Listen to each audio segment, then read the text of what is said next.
Ikaduhang Timoteo, Kapitulo 1. Gikan ni Pablo, apostol ni Kristo Jesus, tungod sa pagbuot sa Dios o gipadala aron magsangyaw sa gisaad nga kinabuhi nga atong nabatunan pinaagi sa pagkahiusa nato kang Kristo Jesus. Alang kang Timoteo, ang pinangga kong anak, ang Dios nga Amahan og si Kristo Jesus nga atong Ginoo maghatag untag kanimo grasya ug kaluoy.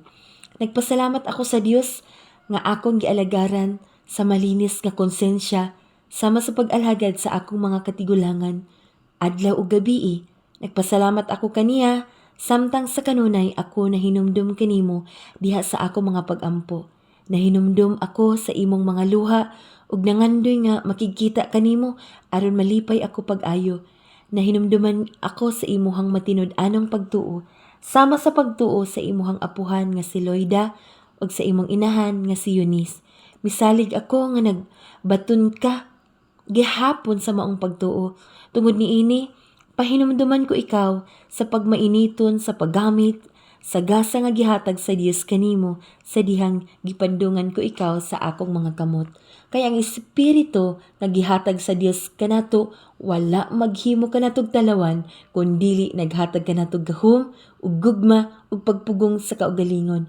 Busa, ayaw kaulaw sa pagsaksi alang sa atong Ginoo ug kanako nga iyahang binilanggo, pakigambit hinuon sa mga pag-antos tungod sa maayong balita sumala sa kasakusog nga gihatag sa Dios kanimo. Giluwas kita niya ug gipili aron mahimong katawhan niya, dili tungod sa atong nabuhat kundi tungod sa iyang kaugalingong tuyo ug grasya. Gihatag niya kanato kining maong grasya diha kang Kristo Jesus sukad pa sa sinugdan. Apan karon gipakita na kanato pinaagi sa pag-abot sa atong manluluwas nga si Kristo Jesus. Gibuntog niya ang gahom sa kamatayon ug pinaagi sa maayong balita gipadayag niya ang kinabuhing walay katapusan. Gisugo ako sa Dios sa pagsangyaw ug pagtudlo sa maayong balita, ingon nga apostol, ug tungod niini nagantos ako apan wala ko kini ikaulaw kay nakaila ako sa akong gisaligan ug sigurado ako nga siya takos nga makaamping sa ihang gipiyal kanako hangtod ni adtong adlaw. Sunda ang paningignan, ang matuod nga mga pagtulunan nga gitudlo ko kanimo ug pabilin diha sa pagtuo ug gugma nga naato tungod sa atong pagkahiusa kang Kristo Jesus. Ampingi ang maayong mga butang nga gipiyal kanimo pinaagi sa gahom sa Espiritu Santo nga nagpuyo dinhi kanato. Nasayod ka nga gitalikdan ako sa tanan nga tagalalawigan sa Asya. Lakip na nila ni Figilo ug ni Hermogenes. Hinaot unta nga maluoy ang Ginoo sa panimalay ni Onesiforo. Kagidasig ako niya sa makadaghan ug wala niya ikaulaw ang akong pagkabilanggo. Hinuon sa pag-abot gayud niya sa Roma gipangita dayon ako niya tungod hangtod nga nakaplagan ako. Hinaot unta nga kaluy-an siya sa Ginoo sa adlaw sa iyang pagbalik. Nasayod ka pag-ayo sa gidak-on sa iyang gikatabang kanako didto sa Efeso. Busa Kapitulo 2. Busa anak pagmalig-on pinaagi sa grasya nga nabatunan nato diha kang Kristo Jesus itugyan sa mga tawo nga kasaligan ang imuhang madungog nga akong giwali at tubangan sa kadaghanan aron kini itudlo usab nila sa uban. Pakigambit sa mga pag-antos ingon nga maayong sundalo ni Kristo Jesus. Gusto sa usa ka sundalo nga mahimuot ang iyang labaw, busa dili siya mag-apil-apil sa kalihukan nga walay labot sa iyang pagkasundalo.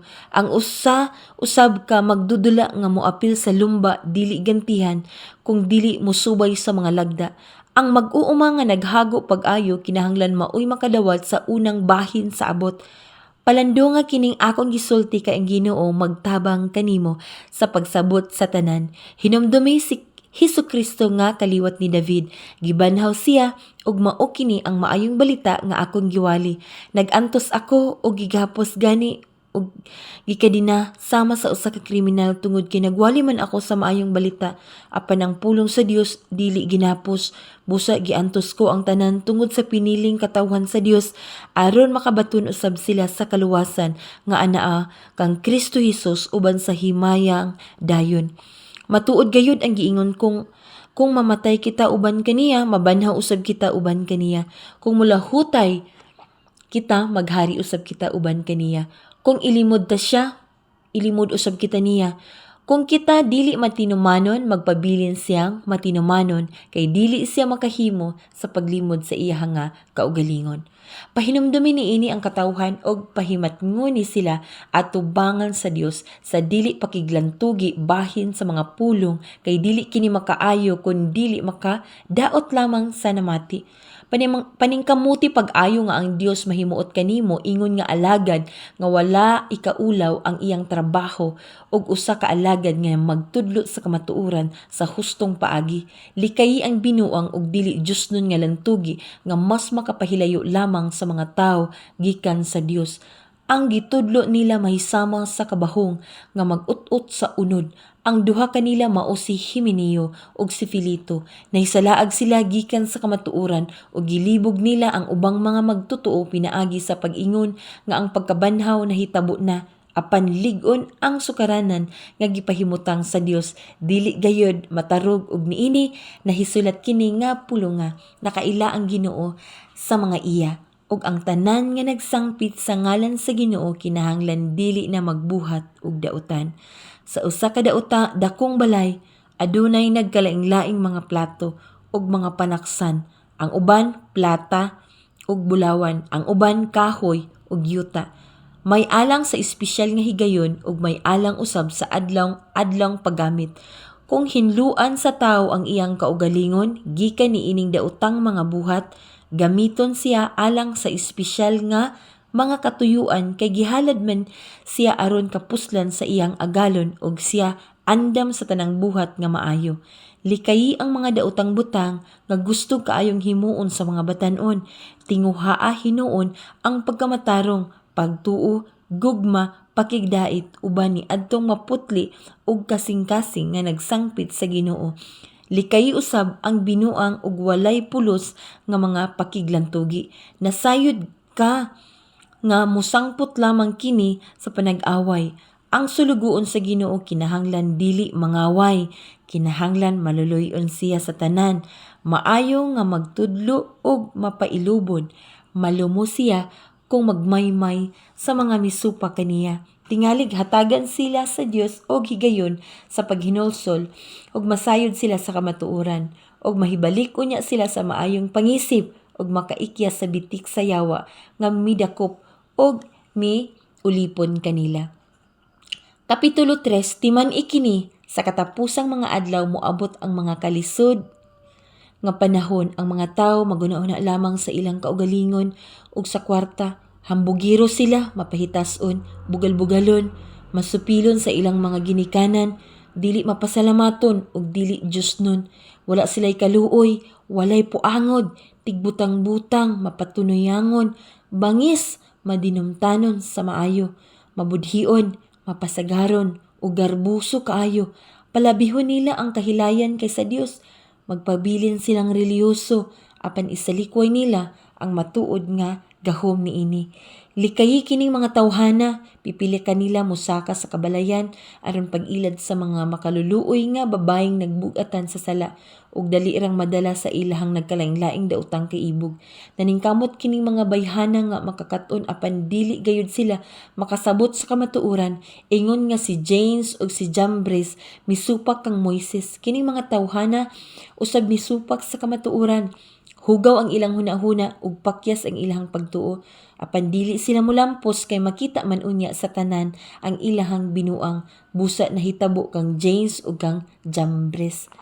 Apan walay natago gikan kanimo sa akong gitudlo, sa akong kagawian, sa akong tumong sa kinabuhi. Nasayod ka sa akong pagtuo, pagpailob, paghigugma ug pagkamainantuson sa mga paglutos ug mga pag-antos nga nahiaguman ko didto sa Antikwa, sa Ikonyo ug sa Listra. Apan giluwas ako sa Ginoo gikan niining tanan. Ang tanan nga nahinguha sa pagkinabuhi nga Diosnon diha kang Kristo Jesus lutoson gayud.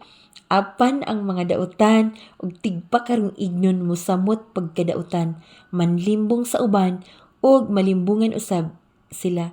Apan ikaw pabilin diha sa mga kamatuoran nga gitudlo ko kanimo ug hugot mong gituuhan kay nakaila ka man sa nagtudlo kanimo niini.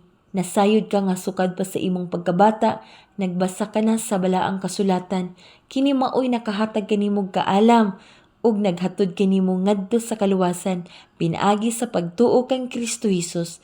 Ang tibuok kasulatan gisulat uban sa lamdag gikan sa Dios ug mapuslanon alang sa pagtudlo sa kamatuoran, sa pagbadlong, sa pagsaway ug sa pagtudlo unsaong pagkinabuhi nga matarong. Sa ingon, ang nag-alagad sa Dios masangkap pag-ayo ug maandam sa tanang maayong buhat. Kapitulo 4. Sa atubangan sa Dios ug ni Kristo Jesus nga maoy maghukom sa tanang tawo, buhi o patay, tungod kay mobalik man siya aron paghari, awahagon ko ikaw pagkugi kanunay sa pagwali sa mensahe sa tanang panahon gayud, daniha, badlunga, dasiga ug tudloi uban sa pagpailob ang mga tawo. Moabot ang panahon nga ang mga tawo dili na mamati sa matuod nga pagtulunan ang ila na hinuong gusto mauna lang ang ilahang sundon ug magtawag sila daghang mga magtutudlo nga magsulti kanila sa buot nilang madungog. Dili na sila mamati sa kamatuoran kundi sa mga tinumutumong mga sugilanon. Apan kinahanglan nga magpugong ka kanunay sa imong kaugalingon. Antusa ang mga kasakitan, buhata ang katungdanan sa usa ka magwawali sa maayong balita ug tumana ang imong buluhaton ingon nga silugoon sa Dios. Kay bahin kanako miabot na ang takna nga halad ako ngadto sa Dios, panahon na nga mobiya ako niining kinabuhiya. Gihimo ko kutob sa akong maabot ang pagpakiglumba ug natapos ko na gayud kini. Giampingan ko ang akong pagtuo ug karon gitagana alang kanako ang ganti sa kadaugan, ang purong-purong sa pagkamatarong nga niadtong adlaw iganti kanako sa Ginoo, ang matarong nga maghuhukom. Kini dili kanako lamang kundili sa tanan gayud nga nagpaabot sa iyahang pagpadayag. Paningkamuti gayud ang pag-ari kanako sa labing madali. Gibiyaan ni Dimas tungod sa iyahang paghigugma niini. Gibiyaan ako ni Dimas tungod sa iyang paghigugma niining kalibutana ug miadto siya sa Tesalonica. Si Crescente miadto sa Galacia ug si Tito sa Dalmacia. Si Lucas na lamang ang uban kanako. Kuhaa si Marcos ug dad-a diri kay makatabang siya kanako. Gipaadto ko si Tikyo sa Efeso. Inig-ari niya, dada ang akong kupo nga gibilin ko kang Karpod didto sa Troas. Dada usab ang libro labi na kadtong mga libro nga panit. Si Alejandro nga platiro nakahimo kanako dakong kadaot. Ang Ginoo maoy magbalos kaniya sa iyang gibuhat. Likay siya kay supak gayud siya sa kaayo sa atong mensahe. Sa una kong pag-atubang sa hukmanan, wala gayud mitabang kanako, gitalikdan ako sa tanan. Hinaut unta nga dili sila pakasadon sa Dios niini. Apan ang Ginoo miunong kanako ug mihatag kanako kusog aron nga ikasangyaw ko sa tibuok mensahe ngadto sa mga dili Hudiyo ug giluwas ako gikan sa baba sa leon. Ug luwason ako sa Ginoo gikan sa tanang kadautan ug dadon ngadto sa iyahang langitnong gingharian. Kaniya ang himaya hangtod sa kahangturan. Amen. Ipangumusta ako kang Prisca ug kang Aquila ug sa mga panimalay ni Onesiforo, ni Erasto nagpabilin sa Corinto ug si Trofimo gibilin ko si Mileto kay nasakit man siya. Paningkamuti pag-ari diri sa dili pa ang tingtugnaw. Si Eubulo ug si Prudente ingon man si Lino ug si Claudia ug ang tanang kaigsuonan nangumusta kanimo. Ang Ginoo mag-uban sa imong espiritu. Ang grasya sa Dios mag-uban kaninyong tanan.